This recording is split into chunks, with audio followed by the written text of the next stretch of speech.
hearty congratulations to my colleague, Minister Martin, who I know will do a fantastic job and has all of the experience and the passions for this particular role. Tourism is where culture, economy and mobility all come together.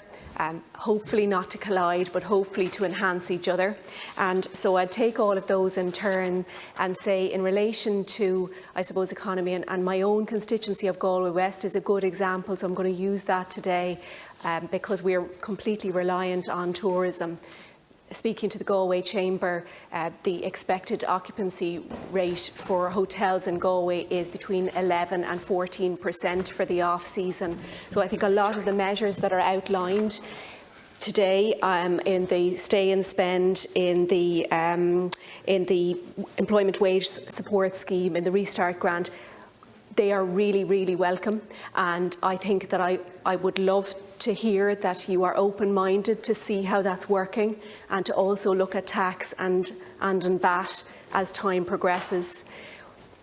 In my time as a councillor, we spent a lot of our time on the council thinking of innovative ways to support tourism throughout the seasons because we were so reliant on it, and ensuring that we had comedy festivals, for instance, off-peak season to encourage people to come. Those festivals are no longer going ahead to the same extent, which is why we need the support so desperately.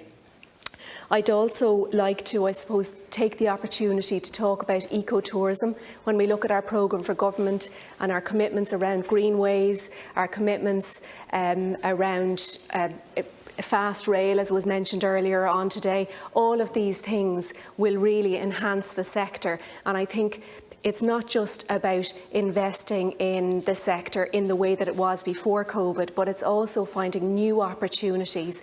Adventure tourism being another, which I'll be engaging with my own family in Galway and Mayo, and I'd encourage others to think creatively about their own staycations in that regard. But these sectors need support now to get off the to get off the floor, should I say. It's not just about restarting, it's about starting new businesses, innovative businesses.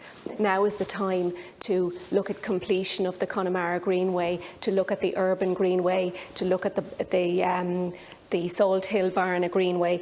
Now is the time to invest in, as I say, that adventure tourism to get it off the ground.